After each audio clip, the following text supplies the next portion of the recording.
Crypto. All the crypto news in one place.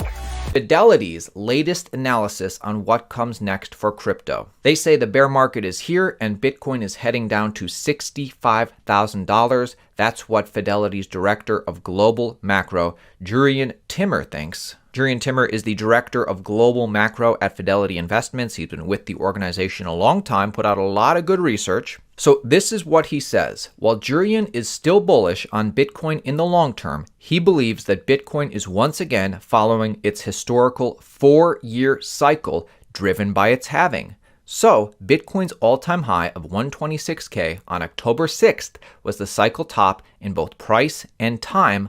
Based on the 4-year cycle, Fidelity is predicting that 2026 will be a down year with support for Bitcoin currently at the 65K to 75K price range. What's your take on this?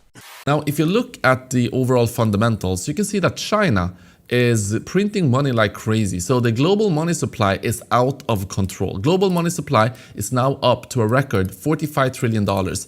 And why I want to show you this is because we still have a lot of liquidity in the market, and it is going to continue to increase as the US are going to cut interest rates. There's going to be more stimulus. The balance sheet tapering is not happening anymore. Instead, you're going to see an expansion of the balance sheet of the Fed. So all of these things are happening, and all of these are going to lead into Bitcoin eventually also finding that liquidity. Balance of probabilities is that this cycle extends well into 2026. In that world, the 4-year cycle is dead. Remember, the 4-year cycle was never about the halving, despite the widespread belief that it is, but instead has always been driven by the public debt refinancing cycle, as outlined in our work at GMI, which post-COVID was pushed out by 1 year. Then over the weekend, the week Thursday to Friday, we still had ETF outflows. And this is actually the first week in about a month that we've had outflows, about $952 million of outflows. Okay. And this summed up the whole week, really. It was, it's been one of those ones, it's just one to forget.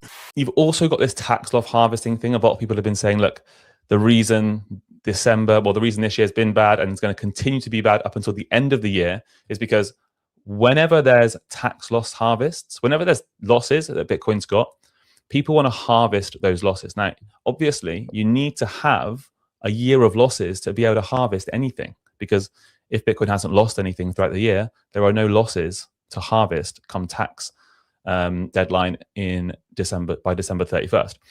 So there's only really been 3 years where you could have harvested any losses for Bitcoin: 2014, 2018, 2020.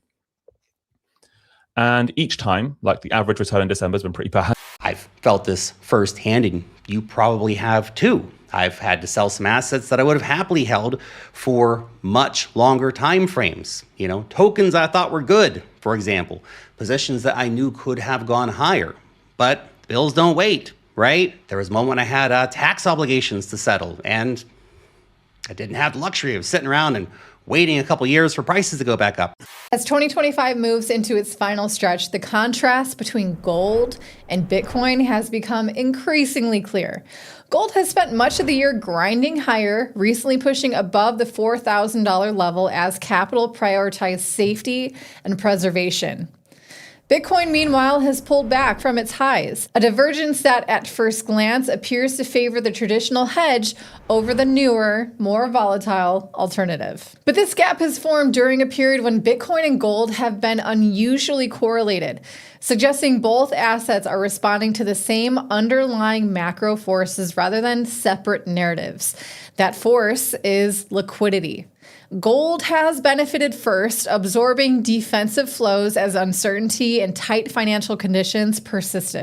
First of all, I think the big story where I see everyone talking about right now is that gold and silver are going parabolic, and they both just hit a new all-time high. And while this is happening, basically you can see gold and silver having a major surge towards the upside, but Bitcoin is just sitting there and doing nothing. And if I'm looking back on these charts and overlay them on each other, actually historically, it was always that Bitcoin, gold, and silver, they actually moved in a very similar fashion, at least in the 2019 bear market, 2020. But of course, basically most of the times here, for example, over here, you see the orange line, come up here. That's the Bitcoin price action. You see also the gold price go up here and the silver price. They usually move in a very similar pace here.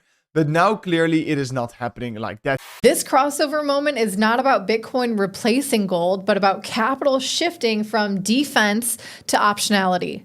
Gold absorbs fear. Bitcoin absorbs conviction once fear begins to recede. If 2025 delivers even a partial policy pivot, the interplay between trust and liquidity may favor Bitcoin more than recent performance alone would suggest, setting the stage for a rotation rather than a reversal. Now, the reason I do not like gold is very simple, because we'll do this for a whole bunch of charts today. And I always stress it's important to divide the asset by M2 money growth. This is gold in US dollars divided by M2 money growth. Going back to 1950, 1960, 1971, where it all began, where the US depegged. But if you take gold price today and you divide it by M2 growth, in December 2025, we are exactly where we were in 1987, 1974, 1980. I added skulls there so you can see the zero return. And if you look at the spike we had in 1980, we're way under 1980. Make it very simple. Below 50, it's contraction. Above 50 is expansion.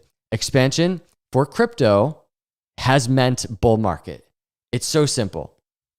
So the reason why it matters for crypto to try and connect the dots here is because the PMI chart is basically a leading indicator of liquidity. But what has just confirmed over the last 1 day is of course the latest 3-day candle close, which now is officially one confirmation signal confirming this new bullish divergence on the 3-day Bitcoin price chart. And the last time we saw a bullish divergence confirm on the 3-day Bitcoin price chart was all the way back in around early April this year. Let's stay on the weekly and take a look at the RSI. On the RSI, Bitcoin here was bouncing from the 40 mark. In this capitulation, you bounce from the 40 mark. In that capitulation, Japanese yen carry trade, you bounce from the 40 mark. In September of 2023, you bounce from the 40 mark. This time we're below it. That signifies a bear market beginning. So, did you enjoy the that? Let me know in the comments.